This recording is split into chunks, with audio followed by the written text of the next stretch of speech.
ગુજરાતભરમાં છેલ્લા ઘણા વર્ષોથી આદિવાસી સમાજ સાથે ખૂબ અન્યાય થતો હતો. આદિવાસીઓની જમીન અલગ અલગ સરકારી પ્રોજેક્ટમાં પડાવી લેવી, આદિવાસી બાળકોની શિષ્યવૃત્તિ ખાઈ જવી, આદિવાસી વિસ્તારોમાં નકલી કચેરીઓ ખોલવી અને આદિવાસીઓ સાથે ભયંકર અન્યાય અને અત્યાચાર કરવામાં આવતો હતો. એવા સમયે 2022ની વિધાનસભાની ચૂંટણીમાં આદિવાસી સમાજ માટે એક આશાના કિરણ તરીકે ચૈતર વસાવા નામનો આગેવાન ઉભરી આવ્યો અને ચૈતર વસાવા 2022ની વિધાનસભાની ચૂંટણી જીત્યા પછી ધારાસભ્ય તરીકે ગુજરાતભરના આદિવાસીઓના પ્રશ્નોનું, પીડાનું, સમસ્યાનું સતત નેતૃત્વ કરતા આવ્યા છે.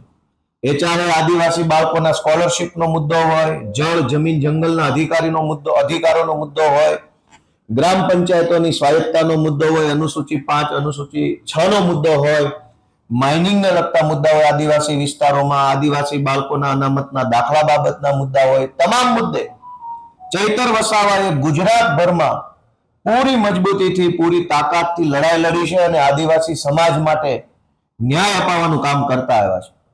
ભાજપે ચૈતર વસાવાને ઝુકાવવા માટે, ડરાવવા માટે, એને મનોબળ તોડી નાખવા માટે અનેક પ્રયત્નો કર્યા.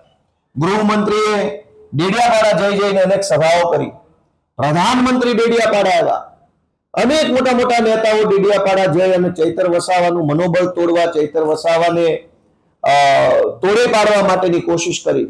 પણ ચૈતરભાઈ વસાવા બિરસા મુંડાના વારસદાર છે, વંશજ છે, કે ભાજપ સામે ઝૂક્યા નહીં અને એટલે ભાજપે સરકારી મશીનરીનો ખોટો ઉપયોગ કર્યો. એક સરકારી ખોટો ફરિયાદી ઉભો કર્યો, સરકારી પંચ, સરકારી વકીલ, સરકારી પોલીસ અને બધા સરકારી માણસોએ ભેગા મળી 2 વર્ષ પહેલા ચૈતર વસાવાની સામે ખોટું પ્રપંચ ઉભું કર્યું. ચૈતરભાઈને જેલમાં રાખવામાં આવ્યા અને જેલની અંદર પણ ભાજપ તરફથી એને એવું સામદામ કરવામાં આવ્યું કે ભાઈ તમે પક્ષ પલટો કરી લો તો તકલીફ નહીં પડે.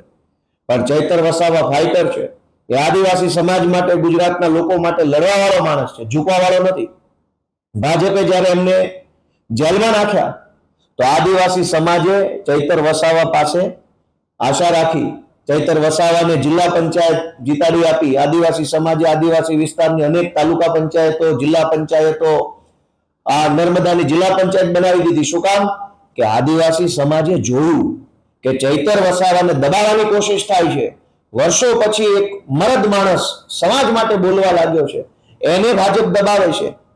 એ વાત આદિવાસી સમાજે જોઈ, જાણી અને ચૈતર વસાવાને ધારાસભ્ય હતા, સાથે સાથે જિલ્લા પંચાયત પણ આપી. ભાજપના પેટમાં તેલ રેડાયું અને અચાનક જ સજા થઈ ગઈ.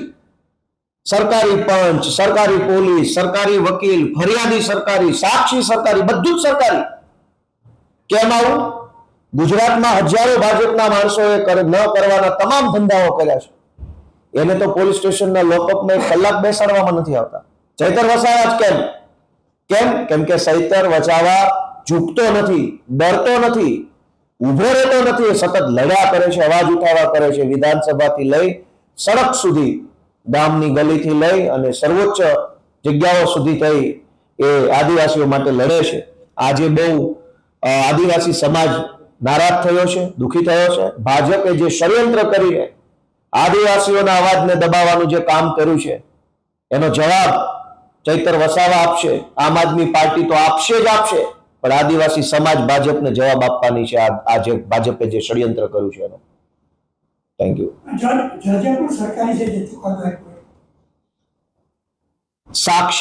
સાક્ષી સરકારી, પોલીસ સરકારી, ફરિયાદી સરકારી, વિટનેસીસ બધા સરકારી, પંચનામું સરકારી, બધું જ સરકારી છે.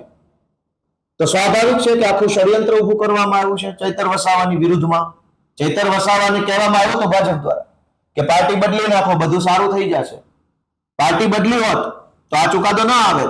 એનો અર્થ એ થયો કે ચૈતર વસાવાને ફસાવવા માટે સરકારી તંત્રનો દુરુપયોગ કરવામાં આવ્યો છે અને કોઈ પણ રીતે ચૈતર વસાવા એની રાજકીય કારકિર્દી ખતમ થઈ જાય, ચૈતર વસાવા આદિવાસીઓ માટે બોલતો બંધ થઈ જાય, ચૈતરભાઈ મુદ્દા ઉઠાવતા બંધ થાય, એનું મોઢું બંધ કરવા માટે, એને ઝુકાવી દેવા માટે, એની રાજનીતિ બરબાદ કરવા માટે થઈ આ ષડયંત્ર કર્યું છે. પણ અમે આમ આદમી પાર્ટી, અમારી આખી ટીમ ચૈતરભાઈ વસાવાની સાથે છે, આદિવાસી સમાજ ચૈતરભાઈની સાથે છે.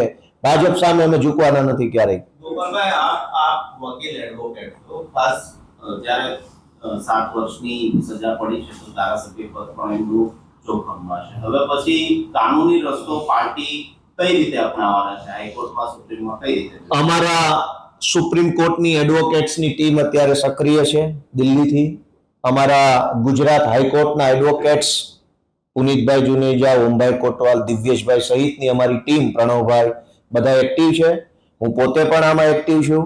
જે કંઈ પણ કાયદાકીય રસ્તાઓ અમારી પાસે છે એ રસ્તાઓના માધ્યમથી અમે ઉપરની અદાલત, એના ઉપરની જ્યાં જવું પડશે ત્યાં જઈશું અને ન્યાયતંત્ર પાસેથી થોડા ઘણા ન્યાયની અપેક્ષા રાખીશું. પણ આખો ઘટનાક્રમ છે એ ભાજપ પ્રેરિત ઘટનાક્રમ છે.